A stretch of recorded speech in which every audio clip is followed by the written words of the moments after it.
What the heck? What the heck? Sorry, Josh. Hindi kulay yung kulay nila. Kasi last time kulay old cameras. Old cameras sila, old cameras. Uy, nakun! Hindi pa tayo nag-date, hold on na lang. Ang bilis na lang. Oy, let's go.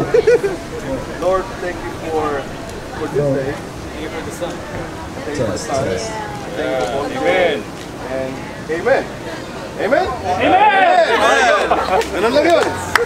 So, Marami pa ba? saan ang pwesto nila dalawa sa ano sa parade? Sa likod sila eh. Are the radios working? Can we test it? I don't hear anybody. Henry, yeah.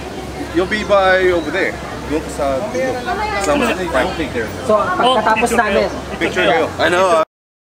Who came with me? My entire family, of course. I would like to see more people. Like there needs to be more Filipinos here. Everyone, invite your family, invite your friends, invite your cousins. I don't care who. Like we saw Inigo last year. Yo, I want to see his dad. Like on a real note, both me and my mom want to see his dad way more. My name is Mike Run. I'm in the Army National Guard specialist. To all our Filipinos in the Philippines and the rest of the Phil-Am brethren here in the Midwest, I encourage you to come and celebrate with us Fiesta Pinoy here in Bolingbrook because it's an awesome experience and you will see a taste of cross-cultural experience here in the US. So come and enjoy Fiesta Pinoy every year, especially here in Bolingbrook, USA.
Masarap po, malinamnam po talaga. Thank you. Ashley po.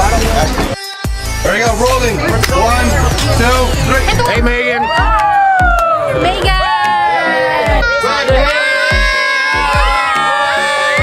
I love you, Megan! Oh, thank you. Thank you, Musa. Boy!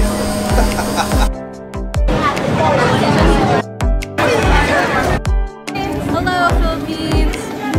This is my first time, actually. I just found out on Facebook.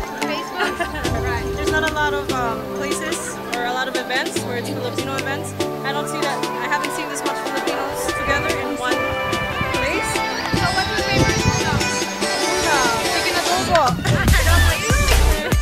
Adobo's really good. I like that. Hi, Megan! Hi, Megan!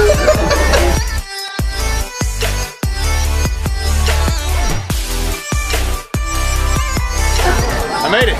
Oh, look at that.